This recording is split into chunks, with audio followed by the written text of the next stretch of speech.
존경하는 국민 여러분, 사랑하는 당원 동지 여러분, 국민의힘 비상대책위원장 김용태입니다.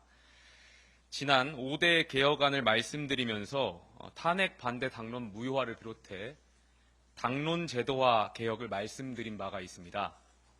국민의힘은 국가 주요 정책이나 입법안 등 당론은 의원총회의 의결로 결정합니다.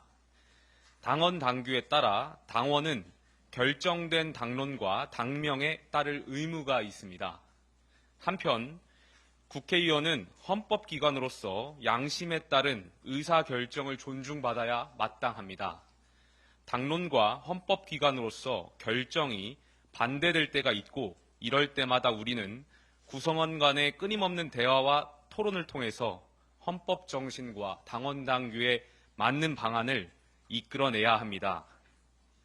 그렇기 때문에 당론 제도화 개혁은 헌법 정신을 지키고 자유민주정당으로 나아가기 위해 필수적인 개혁 과제입니다.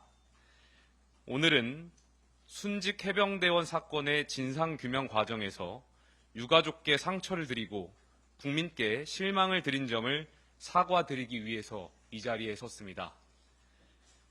휴전 중인 대한민국에서 군인들은 국가와 국민을 지키기 위해 언제라도 작전을 수행할 준비가 되어 있습니다.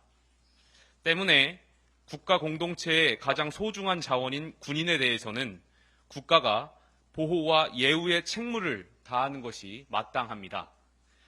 2023년 7월 갑작스러운 폭우 상황에서 경북 예천군 호명면 황지리의 내성천 실종자 수색 작전 중에 해병대원의 사망 사고가 발생한 과정과 해병대 수사단의 수사 과정에 대한 개입 의혹에 대해서 법과 원칙에 따라 신속하게 진상을 밝히고 책임을 규명하는 것이 정치인으로서 당연한 도리입니다. 순직 해병대원 사망 사건에 대한 진실 규명의 지연과 수사 외압 의혹은 지난 22대 총선에서 국민의힘이 참패한 원인 중에 하나이기도 했습니다. 국민들께서는 억울하게 희생된 군인의 죽음이 올바르게 밝혀지길 요구하고 있었습니다.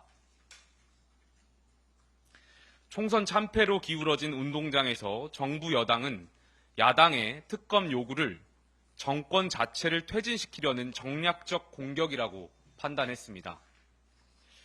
국민의힘은 공수처 수사 결과를 기다려서 수사 결과가 미진할 경우 해당 사건에 대한 특검을 검토하자는 당론을 유지하였습니다. 그러나 공수처의 수사는 지지부진했으며 정권이 교체되어도 아무런 수사 결과를 공수처는 내놓지 못했습니다. 공수처가 이 사건의 진상을 제대로 밝혀내지 못했다면 국민의힘은 마땅히 유가족의 아픔과 진상규명을 원하는 국민의 마음을 헤아려서 진상을 밝혀낼 다른 방안을 검토했었어야 합니다. 정권이 교체된 후 여당이 발의한 특검에 대해서도 국민의힘은 지난 6월 당론 변경 절차를 관철하지 못했습니다. 진상규명을 밝히겠다고 약속한 저조차도 비대위원장으로서 당론에 따라 표결에 참여하지 않았습니다. 이에 대해 유가족과 국민께 진심으로 사과드립니다. 비록 국민의힘이 당론으로 반대했던 특검이지만 특검을 통해서라도 이 사건의 진실이 명명백백히 밝혀져서 순직 해병대원이 편안히 영면하고 수사 과정에 참여했던 박정훈 대령 역시 군인의 명예를 회복할 수 있기를 바랍니다. 또한 이 사건을 포함해서 지난 정권 시기 국민의힘에서 논의된 당론 제도에 대해 근본적인 성찰이 이루어지길 바랍니다. 당론을 정할 때 권력자에 종속되지 않고 첫 번째, 당원 주권, 두 번째, 유권자 지향, 세 번째, 국회의원 자율성이라는 세 가지 원칙이 존중되도록 제도화되어야 합니다. 중요 현안에 대해 범지지층 여론조사와 당원 투표가 활성화되고 당론을 결정할 시에 주요한 참고가 되도록 해야 합니다. 또한 당론에 대한 국회의원의 선택권도 존중되어야 하며 당론에 대한 사후적 재평가를 통해서 국회의원의 선택이 사후적으로 재평가될 수 있어야 합니다. 당론 채택은 더 나은 선택을 위한 수기의 과정이지 소속 국회의원을 억압하는 수단이 되어서는 안 됩니다.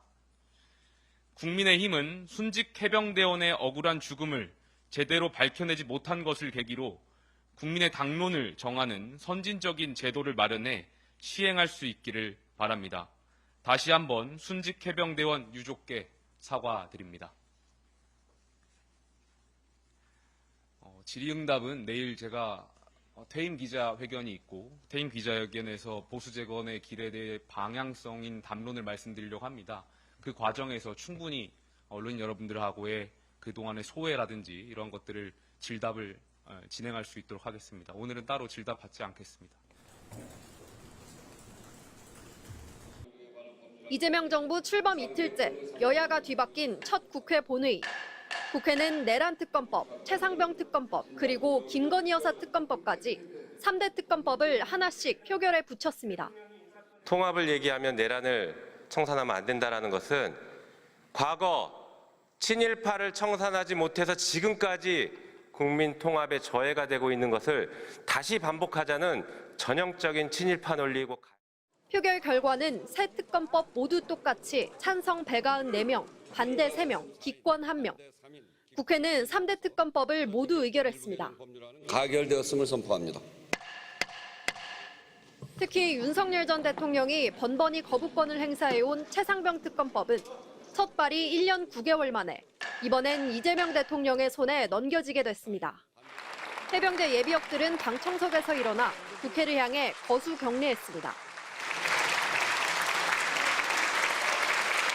국민의힘은 3대 특검법을 모두 당론으로 반대하기로 결정하고 본회의장을 집단으로 빠져나갔습니다. 여당 복귀 기념 제1호 법안으로 추진하는 것이 과연 새 정부의 출범에 또 새 정부의 성공에 도움이 될 것 같습니까? 소신 투표에 나선 의원들도 있었습니다. 당내 최다선인 조경태, 중진 안철수, 소장파 김혜지, 김재섭, 한지아 의원까지 5명은 새 특검법에 모두 찬성했고 배현진 의원과 김소희 의원도 각각 일부 특검법에 찬성표를 던졌습니다. 윤석열 정부 내내 번번이 좌초됐던 이들 3개 특검법이 다시 국회 문턱을 넘는 데는 단 25분이 걸렸습니다. 특검법을 넘겨받게 된 대통령실은 국민적 지지를 받는 특검법으로 매우 요구되는 법안이라면서 사실상 곧바로 공포하겠다는 입장을 분명히 했습니다.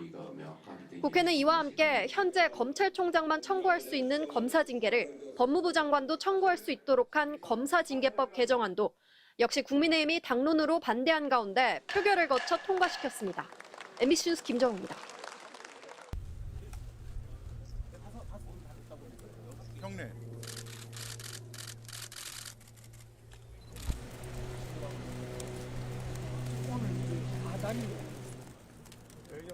네, 저기.